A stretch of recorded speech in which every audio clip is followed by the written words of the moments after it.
Dream big, never stop dreaming, because you can do whatever that you want as long as you believe in your dreams. Welcome to the Dare to Dream Productions podcast. Today we are partnering with the Chicago International Film Festival to bring you interviews with filmmakers from across the world. I'm very excited for our guest on this episode because I'm a huge fan of their past work.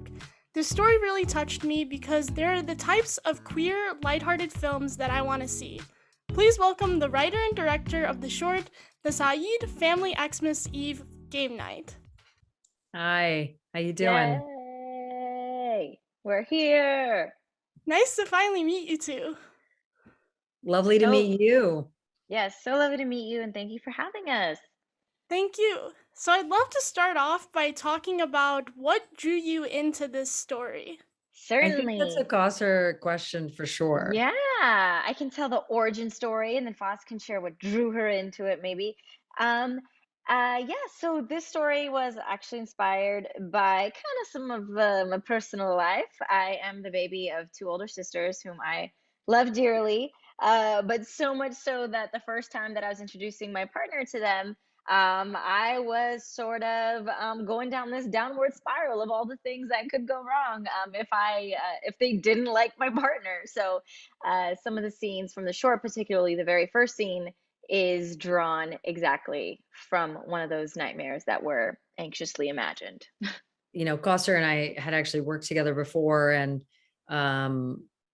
had really great collaborative chemistry. And so when she approached me about directing this, it just felt like a no-brainer. And not only was it, a world and a comedy that made sense to my sensibilities, it was just great to be, centering queer Muslim brown voices and working with someone who also reflects those same identities as a human being creator. So that was a first for me and super, super exciting.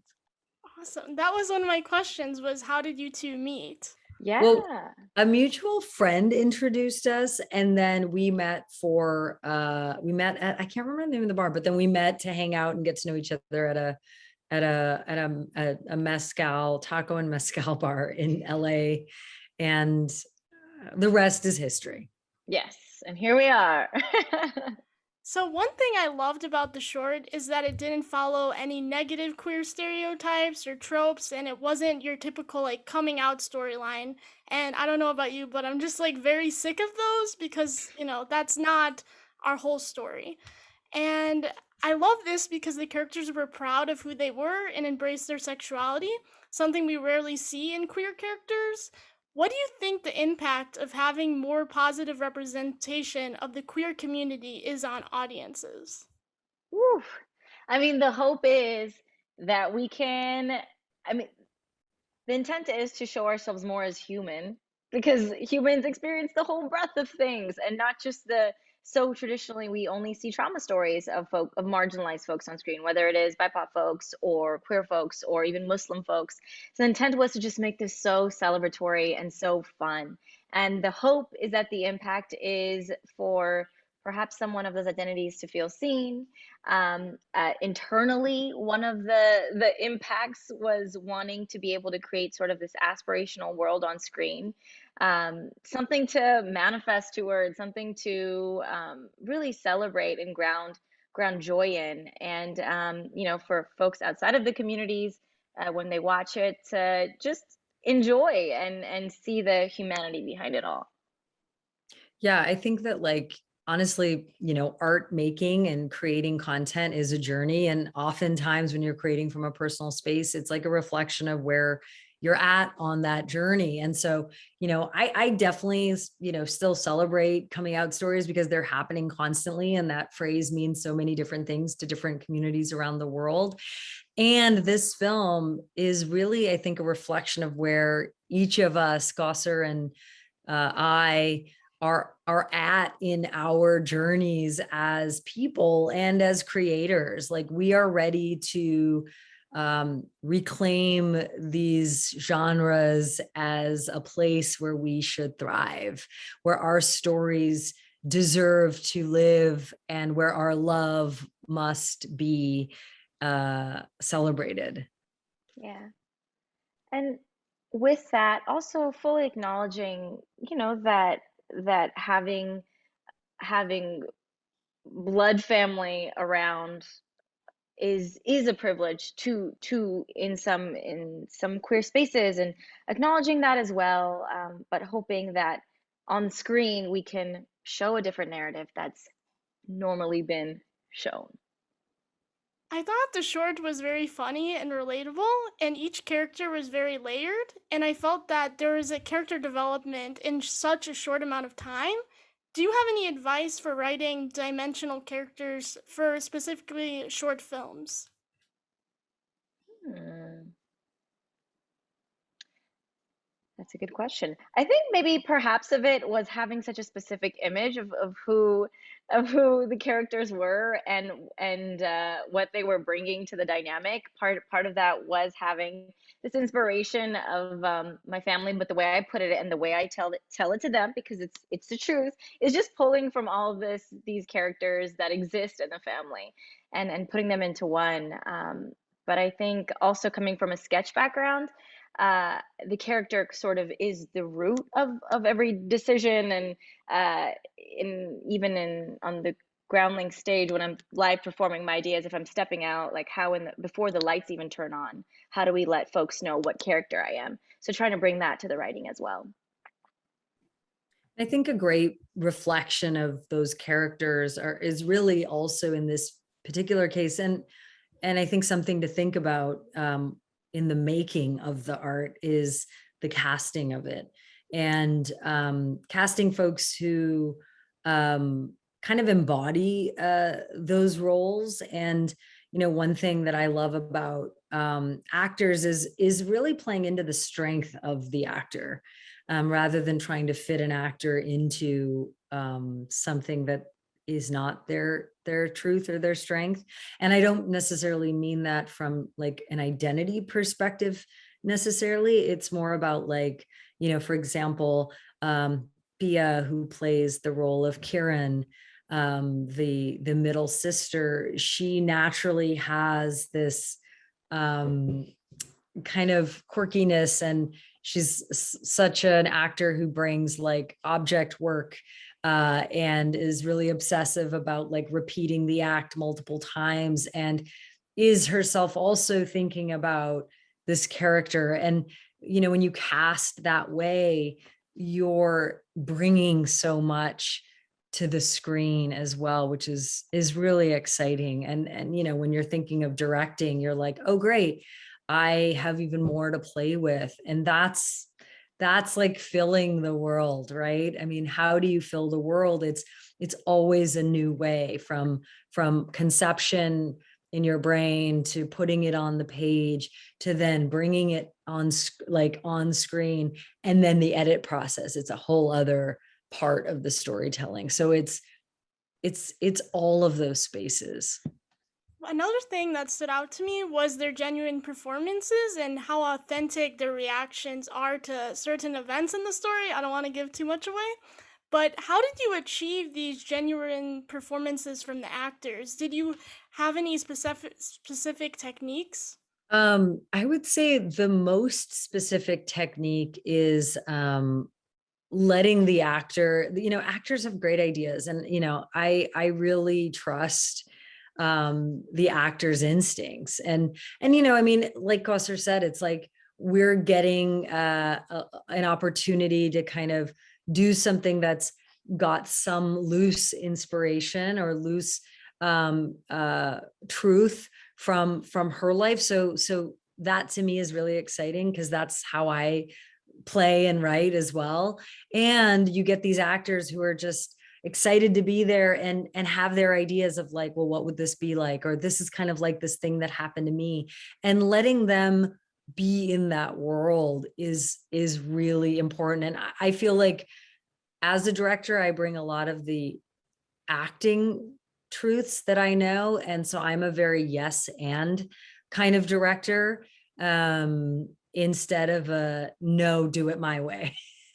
So I guess that is the technique, is letting folks really be in that moment, and not like suppressing their ideas, but really yes-anding and bringing them and elevating those ideas up to the surface. Yeah, Foz is definitely a dream director for an actor. Just her ability to just take what someone brings and like elevate it and amp it and be like, oh, like that's funny, do that. Or someone asking a question and being like, oh, wait, that makes sense. Follow that instinct.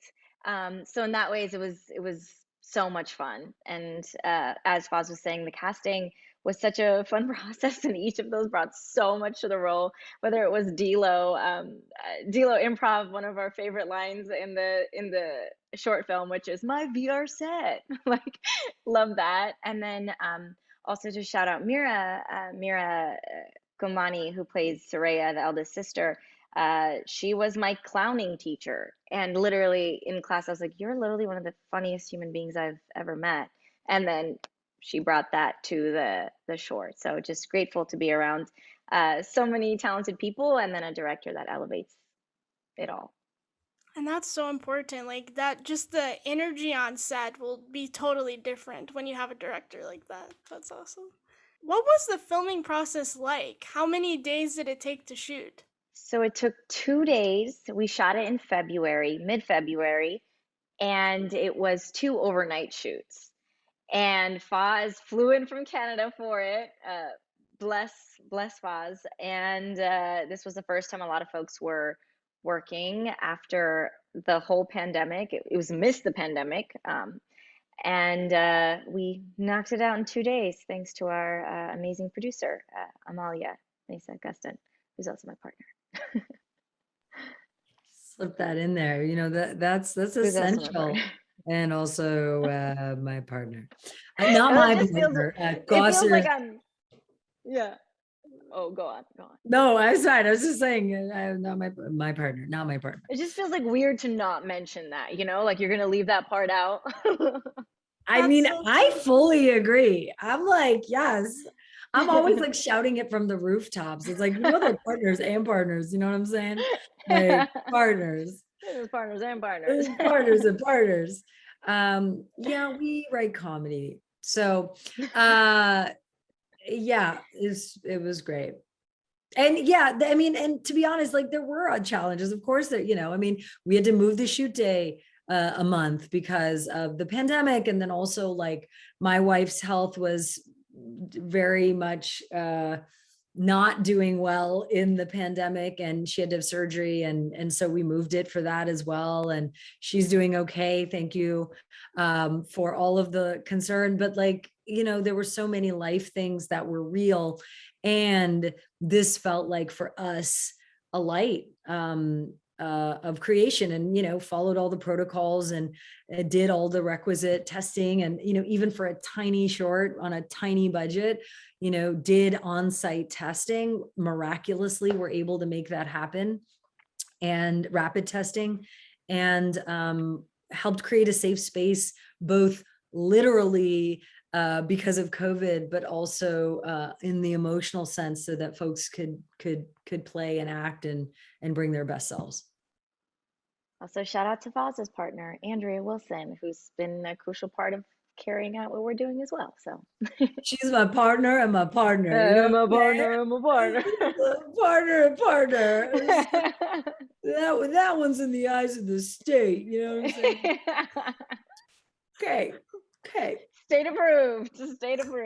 Okay. That's so cute. Do you have any advice for other independent filmmakers? Marry your producer. Oh, sorry. Wait, is that not? Okay. Okay, hold on. Oh, sorry. That's the advice, right? No. Yeah, that. Also, I'd say create what you wish. Create the stories you want to see, and create the stories you want to watch. I think part of what we need right now is just more of every representation on screen. And I think that comes from people knowing that their story is important and their story is valid, and we need their stories. We desperately need their stories, because that's what makes our world a better place. And so that, to anything to especially other BIPOC, queer folks, folks of any marginalized identity. That's what we want to see. And I think you really just have to, and I say have to because it's not easy. Like, you know, it's like easy and it's not easy. It's like you have to know that this is not an overnight. Nothing that happens is overnight, no matter whether it seems like people are overnight or not.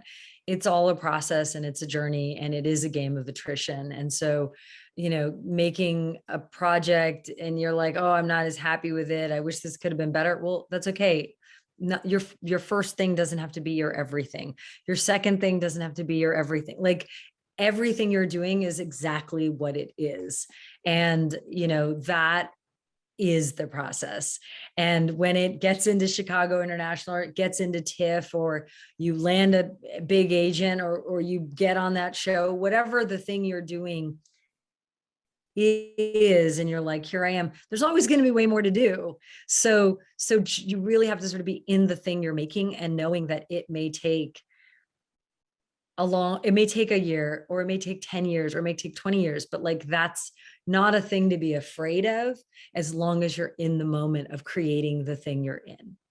And that is the journey. Yeah. So find your partner in. Yeah.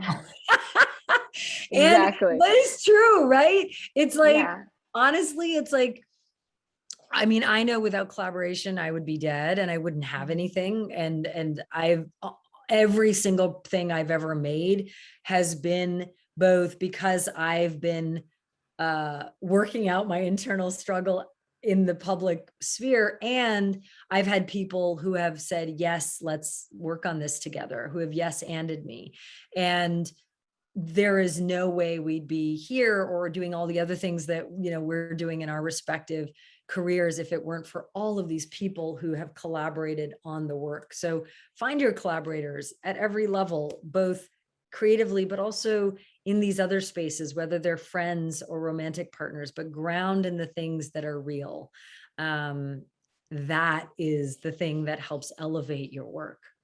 Mm-hmm. Groups rise together. I love that. Groups rise together. Groups rise together. Groups rise Can you single? together. I'm not a singer. I think you are, Fawz. I think you definitely are. Are you guys Cool. dancers? I mean, I'm from the Bay. I mean, she's from the That means Bay. anything. I'm sure you did dance when you were a kid, right? No. Damn it. My sister was a dancer. I mean, I can, you know, like get Oh, down. oh, I think I got rhythm, but yeah. I'm not like not skilled. But I can get down, you know? Can't you tell right now? I can No, get down. I can for sure tell. Like this is what I signed up for. It's gonna be a dance off right now. Yeah. Or like I would definitely be like sitting there and just like watching like disapprovingly, but like really approvingly, because that's the way of our auntie culture, you know what I'm saying? Where it's like you're just like, but really you're just like, thank God someone's dancing. But you know, oh my God, that's exactly it. it's exactly it. That we're actually just writing our next project right now. Yeah. One time I was dancing at a wedding and my dad told me that my dancing style is really great and it was very aggressive. I was like, oh my yeah, God, I that's guess. so good. But he's not wrong. He's not wrong, you know? It's like Bhangra meets going dumb again. Yeah. Because of the Bay. Bhangra Meets Going Dumb is the title of our next film. There we go. There we go. You heard it here first. I Thank did you, hear Bridget. that this might turn into a feature. Is there some works in the ways, hopefully? Yeah, that's what we're up to right now. Currently working on the feature, meeting with folks to inshallah make that happen. So congrats on that. That will be very exciting. Thank you. Cool. So the last question I have is, what's next for both of you? I'm currently in Chicago right now, shooting a project that should be announced and out soon. That's something exciting. Yeah, and you know, we're collaborating on a few projects, including the feature version of the short, and I have my feature film that I wrote and directed, will direct. I was just transported into the future for a second.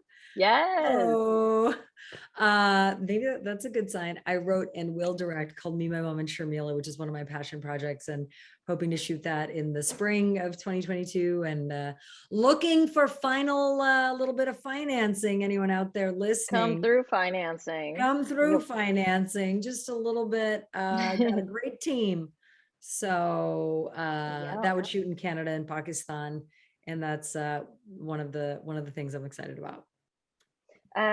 Faz, right, was also just recently part of an incubator program with Powder Keg and Paul Feig. there we go. Yeah. So yes, I have a short that Paul Feig executive produced that is in post-production right now, and excited to share that.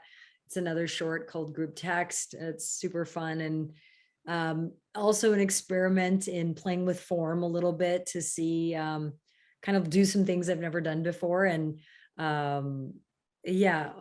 South Asian lead in that, and super excited to share that with the world whenever that happens. So that's, I was watching Last Christmas I wasn't. I was like, it's a great film. And also I was like, Paul Feig. And Emma Thompson co-wrote that. It's so funny. Is this now a commercial for Last Christmas? Yes, it is. Sure is. Last Christmas. Rest in peace. Well, thank you so much for taking the time, and I'm excited to see more work from both of you. Thank you so much for having us, Bridget. It was such a joy being able to talk with you about it. And we're really excited about Chicago International Film Festival coming up. And it feels super special to have our short screening there. And thank you so much for having us. And we're all going to be there yes, for the screening. I don't know if this is airing before or after, or how it's going. Before? Hopefully. All right. Well, hopefully it does. And we're all going to be there. Kausar's going to be there. Kausar's partner, Amalia, the producer, is going to be there. I'm going to be there. Vico's going to be there. Vico's going to be there. Who plays Lou. My partner is going to be there. I mean, it's going to be lit. So we'll see you there. Yes. Thank you.